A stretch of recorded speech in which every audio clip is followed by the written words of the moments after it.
नमस्कार दोस्तों, मरुवाणी राजस्थान में स्वागत है। सोने का थोड़ा सा मूल्य क्या उतरा, लोग सोने की चमक को ही भूल गए। लोग बोलने लगे अब तो सोने में वो चमक है ही नहीं, यानी सोना अब उस ऊंचाई को नहीं टच कर पाएगा जो कुछ दिन पहले 10 ग्राम ने 1 लाख की ऊंचाई को पार कर दिया था। अब लोग कहने लगे अब सोना उस मूल्य तक नहीं जा पाएगा, अब सोने में उतार आएगा। क्या भला ऐसा भी हो सकता है? क्या आने वाले दिनों में सोना वाकई सस्ता हो जाएगा? क्या ऐसा संभव है?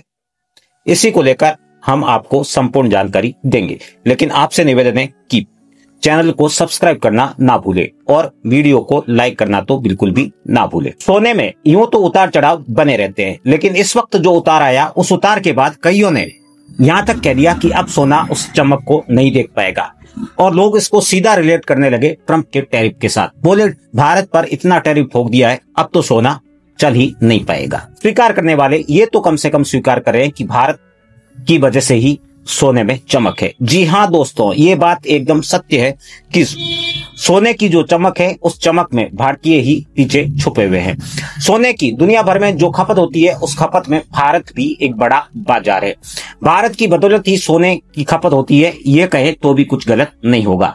हम ऐसा इसलिए कह रहे हैं क्योंकि एशिया के 2 देश, यानी जनसंख्या की लिहाज से देखे जाए तो बड़े 2 देश भारत और चीन है। वही 2 देश सोने की चमक को भी बरकरार रखते हैं। भले चीन हो या भारत, दोनों में सोने की जबरदस्त खपत होती है। पूरी दुनिया में सोना अगर 100% बिकता है तो 40% तो खपत सिर्फ चीन और भारत में होती है।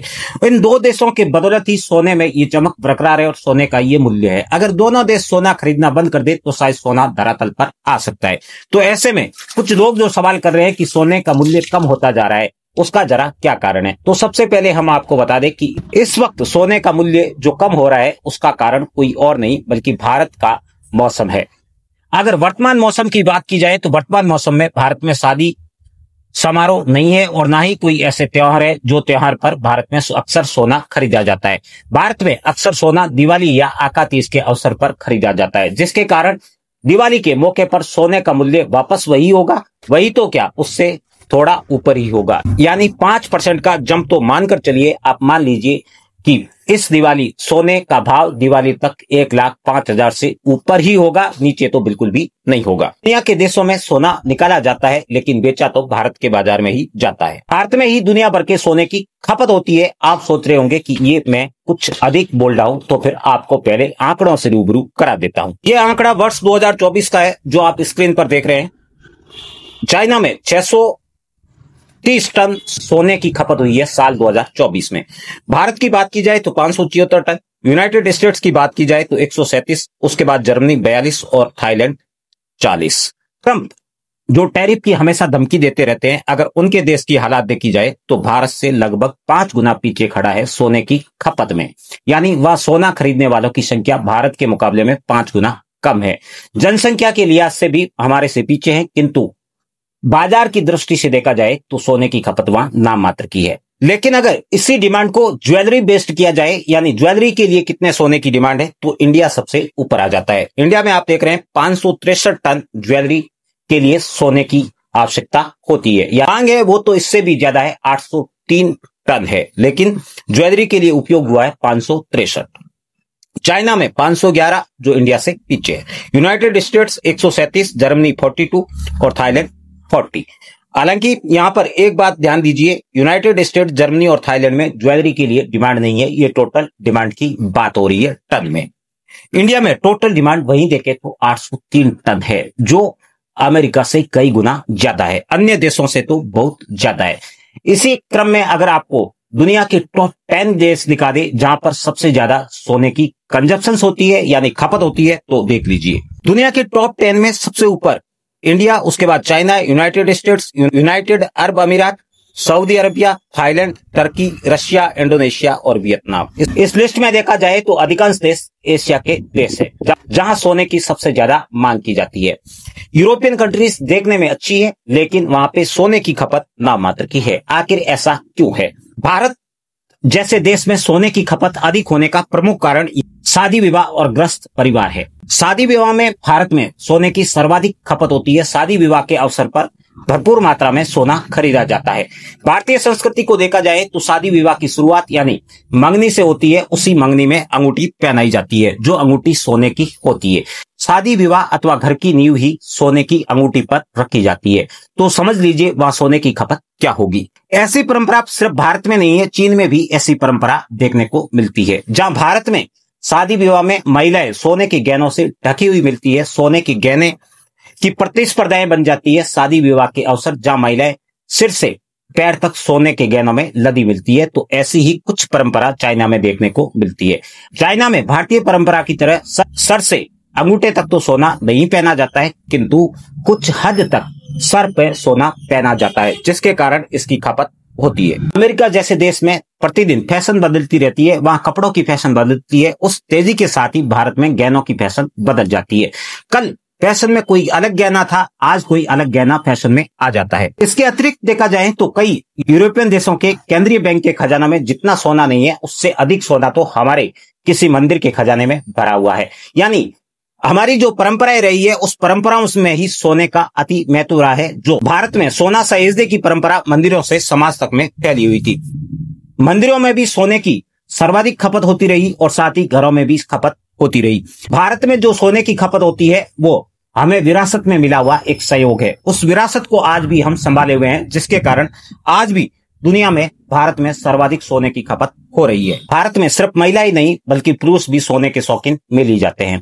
पुरुष भी कई प्रकार के आभूषण धारण करते हैं, जिसके चलते ही भारत में सोने की मांग होती है।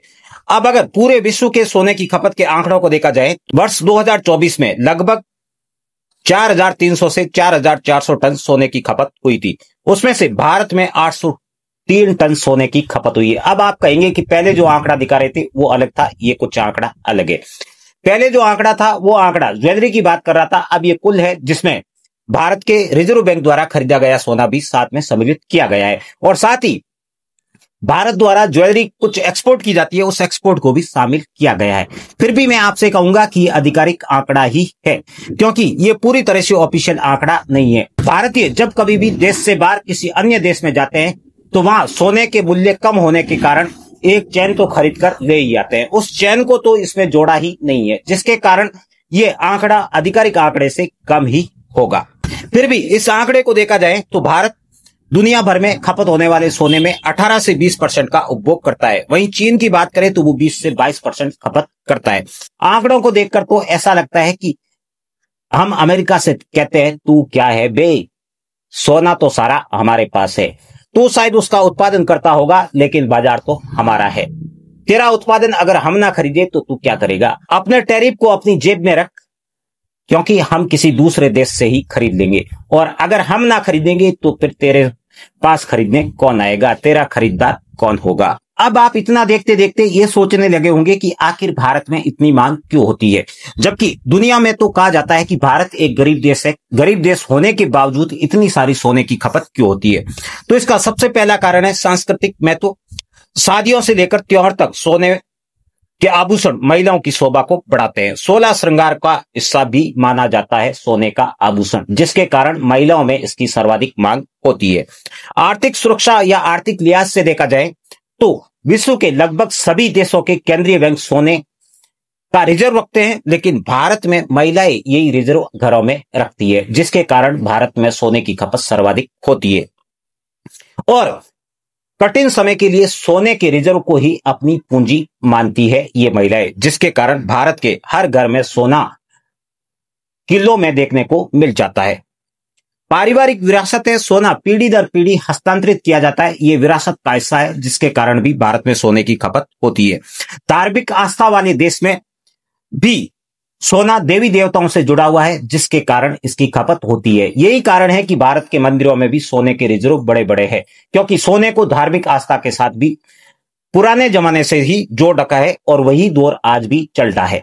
अब आप सोच रहे होंगे कि भारत तो अंधविश्वास का देश है, जहां सोने को धार्मिक आस्था और संस्कृति से जोड़ रखा है, किंतु चाइना तो आधुनिक है और वो तकनीकी में बहुत तेजी से आगे बढ़ रहा है, वहां तो ऐसा कुछ नहीं होगा। तो हम आपको बता दें कि भारत के साथ चीन में भी सोने का सांस्कृतिक महत्व है।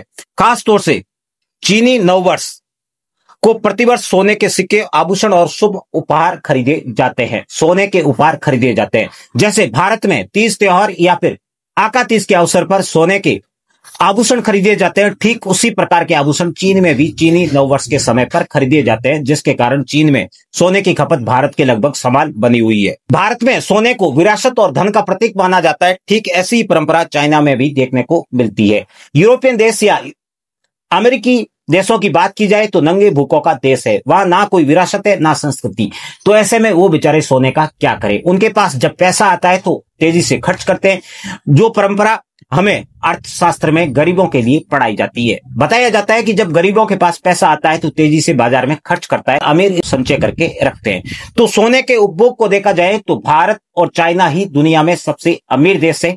इसके सामने कोई भी देश अमीर प्रकट नहीं होता है, क्योंकि यहां पर पैसे को खर्च करने की बजाय रिजर्व करके रखा जाता है, जिसी के कारण भारत की परंपरा और भारत सोने का सबसे बड़ा बाजार है। धन्यवाद दोस्तों, कैसी लगी जानकारी कमेंट बॉक्स में बताना ना भूले। फिर मिलते हैं एक नई और रोचक जानकारी के साथ।